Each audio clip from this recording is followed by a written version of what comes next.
Michael Nagy here with Jiggy Jag TV and DiscoveringBands.com. And for everyone watching for this video and my channel and help support the awesome bands I feature. And today I'm here with Red Lokust. How you doing today? I am perfect. It's awesome to have you here, Dark Side of the Con 4. And for anyone who's not familiar with you guys, you want to give us a little history to start off with? Sure. First of all, thanks for having me. Red Lokust basically began in 2016. My former band, Reinforced, had an opening gig for KMFDM. Lee Lauer from the band Aslan Faction was in the crowd, and I had known Aslan Faction since the Noitech days. And for anyone who doesn't know, Aslan Faction was Lee with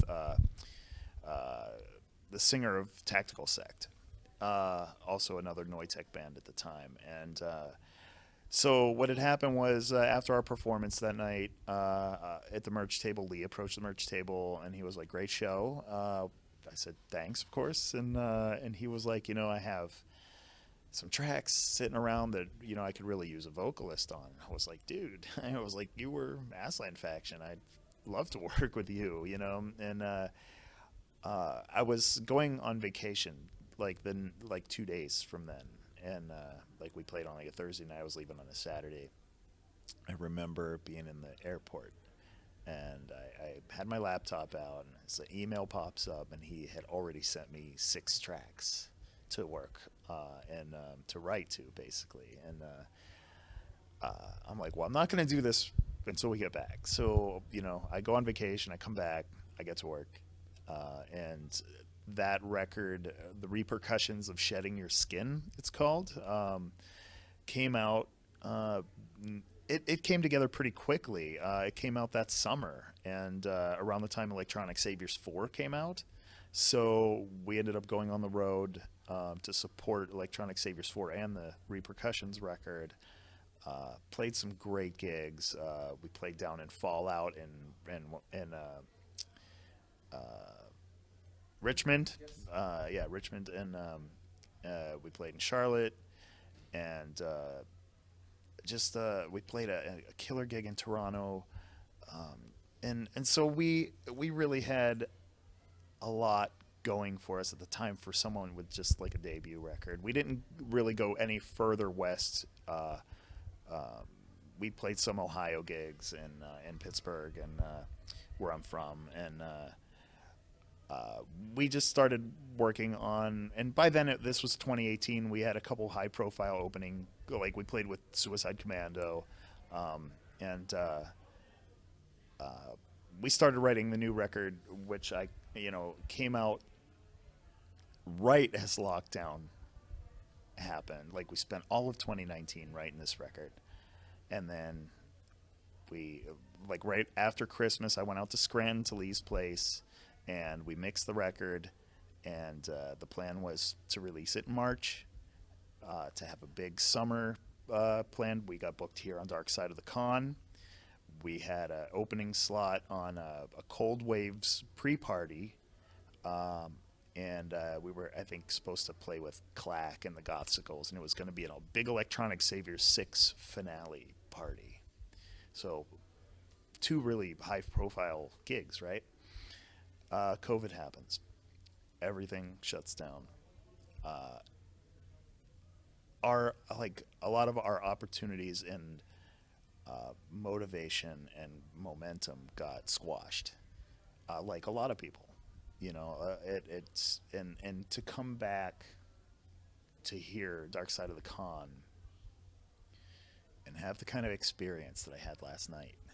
Oh, it was amazing for you guys playing early. Like, there's a good amount of people for being early, and people were into you guys. The crowd was tremendous, and I could not have dreamed coming back to that.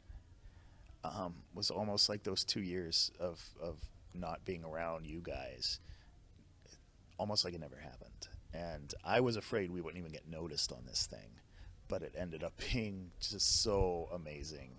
And I just, all the kind words from people about the show, I'm a bit taken aback, and this is a weekend that will not leave my memory anytime soon. I was impressed too with the performance. Like, I was really into you guys too, playing live, the energy and everything, and that was pretty cool collab you did with Panic Lift. Tell us about that. Yeah, okay. Well, first of all, I have to say that the energy that I was putting out, you guys were taking and giving right back.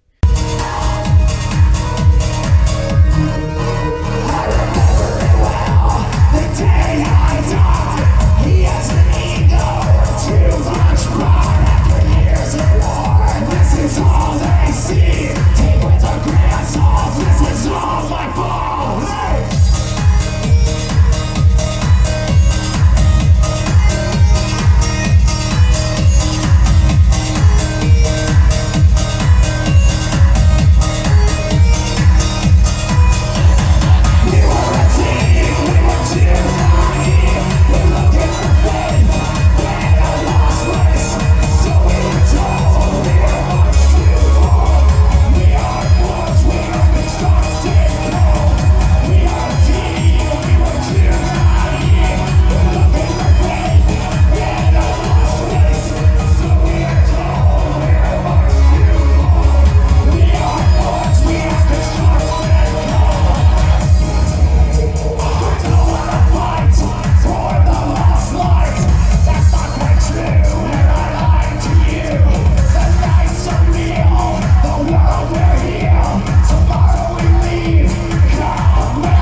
And the way I look at it is that was 2 years of pent up aggression that I've wanted to, we haven't gotten we wrote that record. Lockdown happens. We didn't get to play a single one of those new songs, so I'm dying to play those new songs. Like any musician writes new songs, you want to play them for people, So the Panic Lift collab happened earlier. Happened in between our first two albums. I did a project on my label Distortion Productions called Respect the Prime. It was a tribute album to the 1986 Transformers the movie, very similar to the Draven's mixtape Crow thing that we have out now, and a complete reimagining of that soundtrack. Well, I did like sort of a sequel EP called Constructed Cold. That EP was where the bands, I gave them homework. And they had to read a comic from IDW Comics, Transformers book, and then write a song about the story arc. It was a 6-song EP, also a very successful piece. And James from Panic Lift, I was like, there's nobody, I think, in the current scene that I wanted to work with more than him. I think his music is beautiful. It got me through, in his second album, especially when it dropped on Metropolis back in 2012, I believe, got me through really, really rough times. And when something like that happens and you have that kind of connection with an artist, I feel the need to tell them, thank you. Thank you for doing this. Thank you for writing something so gorgeous that I sort of, it helped me every day, So there was no one in the world I wanted to work with more than James, and he sends me this.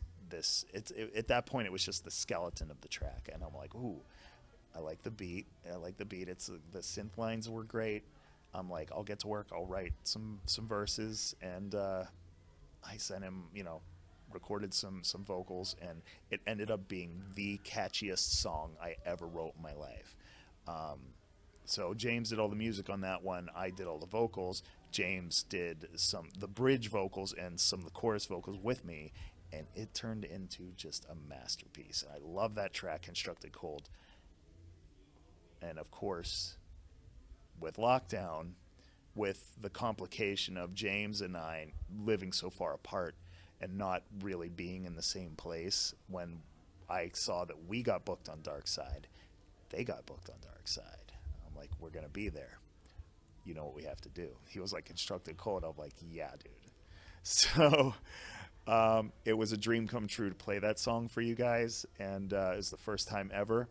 There's no way that we were ever able to rehearse. Red Lokust, first of all, doesn't have any rehearsals. That was our first gig ever with Mike Johnson from Ego Likeness on drums, who's a god among men.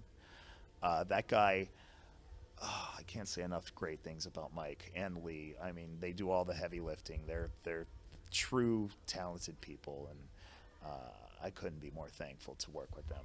But James coming up and doing that song with us, it was magic. Wow, to hear you guys didn't even rehearse the performance, that even makes it even more impressive. No rehearsals at all. Like, Lee and I, we live so far apart, we can't rehearse. And that was Mike's first job ever drumming for us. He's supposed to do it again. We have an opening slot for Front 242 on April 14th. So Mike's going to join us for that as well. And so we're hoping that we're going to try to blow the roof off like you guys said we did last night. But I can't thank the fans and everybody. Everyone has been so great to us. And the Dark Side of the Con and Jet for booking this. Amazing time. I'm having the best time. This weekend was really needed. Yeah, this event's amazing. So now if people want to find you online, look you up, get your music on social media, how do they do that? Distortionprod.com is the website. That's where you can get all the inventory, like everything, all the CDs and vinyl and t-shirts that we have out there on the table, all available on the site. The coffee was just put up. Red Lokust has coffee now. So we have our dark roast coffee, and everything is up there. Distortionprod.com. Our Bandcamp is linked through there, and Facebook. I'm more active on there.